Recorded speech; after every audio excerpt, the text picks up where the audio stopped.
럼피스킨은 일종 가축 전염병 럼피스킨이 충북에서 발병했습니다. 내륙 감염이 확인된 건 처음인데 감염 경로는 오리무중입니다. 김영환 충북지사에 대한 주민 소환에 5만 명 정도가 동참한 것으로 나타났습니다. 경찰 고발도 잇따르면서 갈등도 커지고 있습니다. 대학에서 학생들에게 1,000원의 아침밥에 이어 2,000원의 저녁밥까지 제공하고 있습니다. 학생들의 반응도 좋습니다. 앙상하게 말라 갈비사자로 불렸던 바람이가 석 달 만에 건강을 회복하고 장가를 들었습니다. 새 짝꿍과 사이도 좋습니다.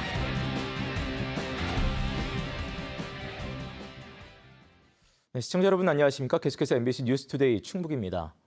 일종 가축 전염병인 소 럼피스킨병이 충남과 경기도에 이어 충북 음성군에서도 발병했습니다.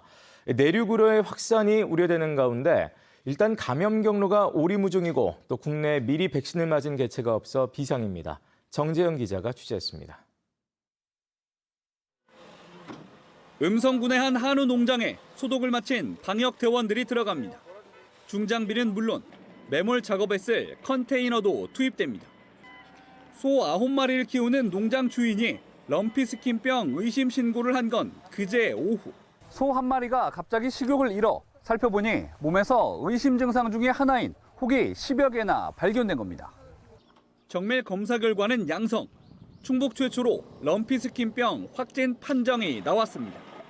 농장에 있던 소 9마리는 감염되지 않은 개체까지 모두 즉시 매몰 처분됐습니다.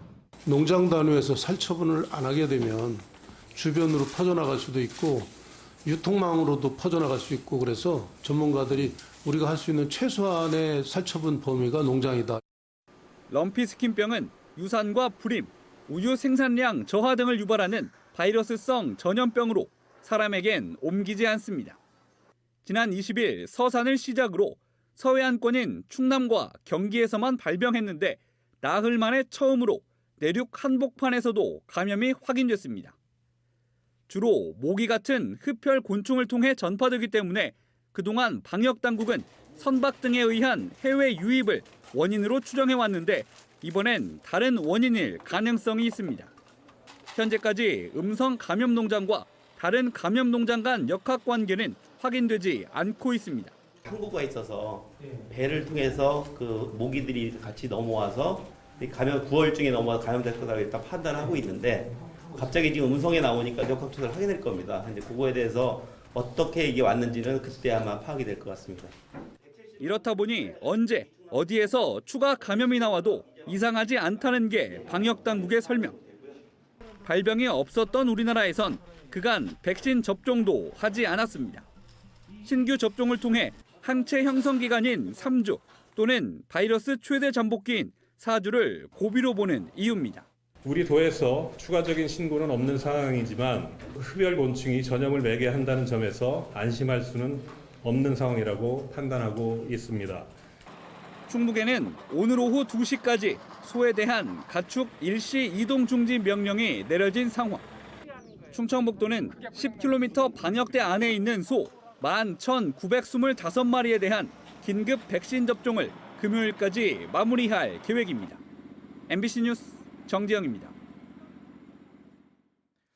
충청북도가 수확 이후 남겨진 고추를 못난이 고추로 판매합니다. 충청북도는 일손이 없어 버려지던 고추를 도시농부를 통해 다진 양념과 고추 장아찌, 고추 부각으로 가공해 못난이 고추로 판매하고 있습니다. 김영환 충북지사는 못난이가 지역의 대표적인 농산물 브랜드로 성장하고 있다며 도시농부에게는 일자리를, 소비자에게는 값싼 국산식품을 제공하는 의미가 있다고 밝혔습니다. 하지만 새로 나온 못난이 고추 가격이 기존 제품과 큰 차이가 없어 경쟁력이 높지 않다는 평가도 나오고 있습니다. 김영환 지사에 대한 주민 소환 서명. 주민 소환 운동본부는 70일 동안 5만 명 안팎의 동참이 추정된다고 밝혔습니다. 이들은 소환에 자신감을 보이고 있고 또 반면 보수단체는 소환 대표자를 경찰에 고발하면서 갈등도 본격화되고 있습니다. 김대웅 기자입니다. 지난 8월 14일에 시작된 김영환 지사에 대한 주민 소환 서명 운동. 오송 참사와 김 지사를 둘러싼 각종 설화에 대한 책임을 묻기 위한 것이었습니다. 운동본부는 70일 만에 5만 명 안팎이 서명에 동참한 것으로 추정된다고 밝혔습니다. 종교계와 지역 원로들을 고문으로 위촉하고 11개 시군 대표 등 26명을 공동대표로 임명해 지금까지 준비위원회였던 운동본부를 공식 발족했습니다. 서명을 받는 수의민은 애초 70명에서 지금은 700명까지 늘었습니다. 우리가 받는 한 명 한 명의 서명은 제2, 제3의 김영환을 막는 방패가 될 것이며 수많은 서명인들의 의지는 우리의 손으로 만들어낸 민주주의를 지키는 횃불이 될 것입니다. 하지만 결코 쉽지는 않습니다. 남은 50일간 최소 8만 6천 명 이상 서명을 더 받아야 하고 서명 상당수가 무효표 판정을 받았던 기존 사례를 볼 때 훨씬 더 많은 서명이 필요한 상태입니다. 지난 2007년 이후 주민 소환을 추진한 124건 가운데 투표 요건을 채운 경우도 11차례에 그쳤습니다. 민주당은 물론 민주노총과 시민사회단체 연대회의 같이 규모가 큰 단체들도 공식 참여는 거절한 상태입니다. 그래도 운동본부는 정치권과 주요 단체의 협조 없이도 자발적인 도민 참여가 폭발적으로 늘고 있어 기적같이 요건을 채울 것이라고 자신감을 내비쳤습니다. 오송 참사 유족 2명이 주민 소환 수의민으로 참가했고 18만 명 분량의 서명 용지를 수의민들에게 모두 배부해 선관위에 추가 인쇄를 요청했다고 밝혔습니다. 시행착오를 겪으면서도 저희가 5만여 명의 서명을 받았다는 것은 지금 조직이 완비된 상태에서 향후에 지금보다는 더 많은 양을 서명받을 수 있지 않겠는가. 보수단체가 주민소환 대표자를 허위사실 유포로 경찰에 고발하는 등 주민소환을 둘러싼 갈등도 본격화되고 있습니다. MBC 뉴스 김대웅입니다. 지난 7월 집중호우로 큰 피해를 본 청주시 강내면 일대에서 재해 예방 사업이 실시됩니다. 청주시는 내년 장마 전까지 97억 원을 들여 강내면 수석 소하천과 미호강의 합류부인 석화 2배수문에 분당 900톤을 방류할 수 있는 펌프를 설치할 계획입니다. 장기 대책으로는 소하천 정비와 우수관 확장 등 풍수의 생활권 종합 정비 사업도 진행됩니다. 한편 강내면에서는 지난 7월 14일부터 이틀 동안 300mm가 넘는 집중호우로 주택과 상가 197채와 농경지가 침수돼 122억 원 상당의 재산 피해를 입었습니다. 전국적으로 강력범죄가 잇따르면서 청주 시민들의 안전을 위한 대책 마련이 시급하다는 지적이 나왔습니다. 김영근 청주시의원은 어제 임시회 5분 발언을 통해 청주시는 행정안전부의 지역안전지수 범죄 분야 평가에서 지난 2016년부터 줄곧 5등급 중 하위인 4등급을 기록하고 있다며 이같이 지적했습니다. 특히 얼마 전에는 청주현 공원에서 여고생 납치 미수 사건도 있었다며 모든 공원과 공중화장실에 비상벨 등 안전장치를 설치하고 여성들의 안전한 귀가를 위한 안심 서비스 운영 등의 대책 마련을 서둘러야 한다고 강조했습니다.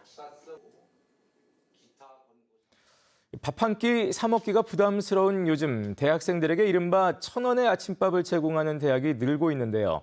여기서 더 나아가 2,000원의 저녁밥까지 등장했습니다. 결국 10,000원 안 되는 돈으로 하루 세 끼를 해결할 수 있다는 거죠. 학생들의 반응도 좋습니다. 보도에 김은초 기자입니다. 이른 저녁 시간이지만 대학교 학생 식당 바깥까지 긴 줄이 늘어섰습니다. 단돈 2,000원에 제공되는 저녁밥을 먹기 위해서입니다. 첫날을 기념해 저녁을 공짜로 제공하는 행사도 열렸습니다. 든든하게 먹어서 이제 이후에 또 중간고사 잘 보려고 또 이렇게 왔거든요. 돈도 사실 이제 학생이라서 많이 부족한데 이렇게 좀 싸게 먹을 수 있어서 부담도 덜 되고 시험에도 잘 집중할 수 있을 것 같아서. 덮밥 한 그릇에 국과 반찬까지 균형 잡힌 식단으로 알차게 구성됐습니다. 퀄리티가 너무 좋고 또 학생들이 저렴하게 먹을 수 있잖아요. 학생들 입장에서는 저녁밥 부담도 덜 되고 너무 좋은 것 같아요. 충북대가 지난달부터 단돈 1,000원에 제공하던 아침밥을 저녁밥까지 확대했습니다. 월세, 학원비 등 안 오른 게 없는 요즘이지만 학교에서는 10,000원도 안 되는 돈으로 하루 세 끼를 해결할 수 있게 돼 든든합니다. 아침밥을 거르게 되면 좀 많이 1교시 때 출출한 편이었는데 가격도 싸고 일찍 챙겨 먹을 수 있으니까. 문제는 지속 가능 여부입니다. 연간 저녁밥 지원에 필요한 예산만 1억 원. 아침밥은 정부와 지자체가 1,000원씩 보태지만 저녁 밥값은 외부 지원이 없어 대학의 재정 부담이 2배 이상 늘어납니다. 안정적인 재원 마련을 위해 동문회와 외부 기관을 상대로 모금 운동도 시작했습니다.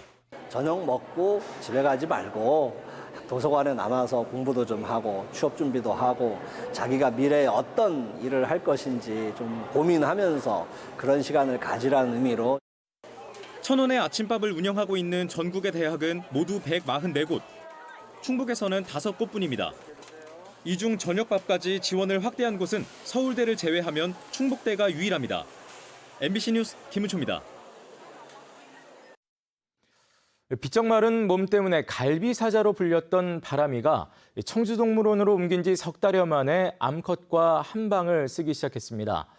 그동안 적정 체중도 회복하면서 건강을 많이 되찾았고 무엇보다 새로 맞이한 짝과도 다행히 잘 어울리고 있습니다. 이병선 기자가 전해드립니다. 문이 열리자 방사장으로 나온 암사자 도도. 잠시 멈춰서서 주위를 살피더니 먼저 나와 있던 갈비사자 바람이 쪽으로 성큼성큼 다가옵니다. 겁에 질린 듯 뒷걸음질치며 황급히 달아나는 바람이를 도도가 쫓아가고 서로 으르렁대지만 발톱을 드러내며 공격하진 않습니다. 호기심 많은 도도가 먼저 접근하면 소심한 성격의 바람이가 피해가며 울부짖기를 몇 차례. 하지만 이내 경계를 푼 듯 가까이 마주보고 앉았습니다. 바람이가 이제 좀 혼자 오랫동안 있다 보니까 좀 이제 다른 사자에 대한 약간 두려움이 조금 있었던 걸로 보여져요. 이제 처음에 도도가 이제 다가서니까 조금 도망가는 모습을 보였거든요. 볕도 들지 않는 비좁은 콘크리트 사육장에서 삐쩍 말라가던 바람이는 석 달 전 청주 동물원으로 옮겨졌습니다. 그때는 갈비뼈가 드러날 정도로 앙상하게 말라 갈비사자라는 별명으로 불렸지만 지금은 그 별명이 어울리지 않을 정도로 살이 붙으면서 건강도 되찾았습니다. 원래 무리 생활을 하는 사자의 습성을 고려해 암컷과 합사를 시켰습니다. 창살을 통해서 계속 이제 마주보기를 했거든요. 그러니까 물리적으로 접촉은 못하지만 계속 뭐 쳐다보고 냄새 맡고 그렇게 계속 마주보기 하는 시간을 가졌습니다. 하지만 바람이는 사람 나이로 100세 가까운 고령인데다 도도 역시 병 때문에 자궁을 적출한 상황이어서 번식까지 염두에 둔 건 아닙니다. 밤에는 각자 사육장에 있다가 낮에만 방사장에서 함께 머물게 되는데 조만간 관람객들도 두 마리가 어울리는 모습을 볼 수 있게 됩니다. 청주 동물원은 전시도 하지만 나이 들고 병든 동물들을 보살피는 특별한 역할도 합니다. 남은 시간이 얼마나 될지는 모르지만 바람이가 새 짝과 함께 행복한 여생을 보낼 수 있기를 이곳 동물원 가족들은 바라고 있습니다. MBC 뉴스 이병선입니다. 충주시가 아프리카 돼지열병을 차단하기 위해 오늘부터 드론을 활용해 멧돼지 기피제를 살포합니다. 충주시는 지난해 2차례 살포 이후 멧돼지 출몰 빈도와 접근 등을 확인한 결과 기존 거리형 기피제보다 항공살포가 효과적으로 나타났다며 올해도 항공살포를 추진합니다. 드론을 활용한 살포는 양돈농가 접근을 최소화하면서 사람이 진입하기 힘든 지역까지 살포할 수 있다는 장점이 있습니다.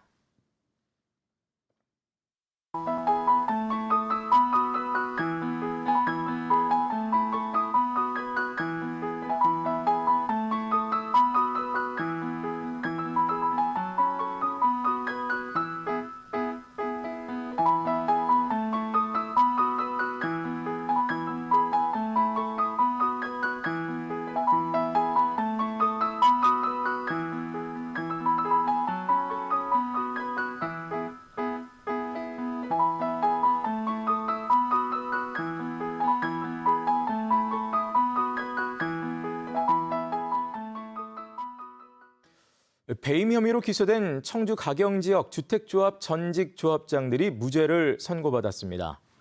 청주지방법원 제22 형사부는 주택조합 아파트 분양 업무 대행사의 대표로 있으면서 과도한 용역비를 받아 조합에 손해를 끼친 혐의로 재판에 넘겨진 전직 조합장 등 2명에게 무죄를 선고했습니다. 재판부는 업무 대행사가 실제로 용역 계약을 수행했고 검사가 제출한 증거만으로는 과도하게 용역비를 책정했다고 단정할 수 없다며 판결 이유를 밝혔습니다. 40년 가까이 서로 생사를 몰랐던 가족이 경찰의 유전자 분석을 통해 상봉했습니다. 충남에 살고 있는 60대 여성은 아들이 근무하고 있는 청주 흥덕경찰서를 찾아 38년 전 헤어진 딸을 찾고 싶다고 신고했고 한 달 동안의 유전자 분석 과정을 거쳐 딸을 찾았습니다. 알 수 없는 이유로 38년 전 1살의 나이로 입양됐던 딸은 친모를 찾기 위해 7년 전 유전자 채취를 했지만 당시에는 일치하는 가족을 찾지 못했습니다. 청주시가 아동의 수재와 안전을 확인하기 위해 3세 아동에 대한 전수조사를 진행합니다. 대상은 2019년에 태어난 아동 가운데 가정에서 양육 중인 316명으로 청주시는 12월 29일까지 직접 거주지를 방문해 아동의 소재와 안전을 확인하고 양육 환경 개선을 위한 복지 서비스도 지원할 계획입니다. 아동의 소재 확인이 어렵거나 방문 거부 등 학대가 의심되는 경우 청주시는 경찰에 수사 의뢰할 방침입니다. 충주 지역 고등학생의 해외 연수가 이번 주부터 본격적으로 실시됩니다. 충주교육지원청은 국언고를 시작으로 충주 11개 고등학교 1학년생 1,855명이 글로벌 인재 육성 해외 연수에 나선다고 밝혔습니다. 방문 국가는 주로 일본으로 3박 4일에서 4박 5일 일정으로 정해졌고 충주여고만 4박 6일 일정에 호주로 편성됐습니다. 도교육청과 각 학교는 학생 안전을 최우선으로 사전 협의와 현지 답사를 마쳤으며 연수 기간 교육청과 학교 또 시청 등과 긴급 연락망을 구성했습니다. 충주 지역 고교생들의 해외 연수는 충주시 교육경비 지원 21억 9천만 원과 교육청 부담 10억 원 등으로 진행되며 호주를 제외한 일본 방문 학생들의 자부담은 없습니다. 다음 달 제천에서 총 상금 3천만 원 규모의 전국 아마추어 e스포츠 대회가 열립니다. 제천시와 세명대는 다음 달 25일과 26일 세명대 체육관에서 제천시장배 전국 e스포츠 대회를 개최합니다. 대회 종목은 리그 오브 레전드와 FC 온라인, 발로란트 등 3종목입니다. 제천시는 e스포츠 대회를 통해 콘텐츠 산업의 도시로 브랜드 이미지를 높인다는 계획입니다. 네, 뉴스를 마칩니다. 고맙습니다.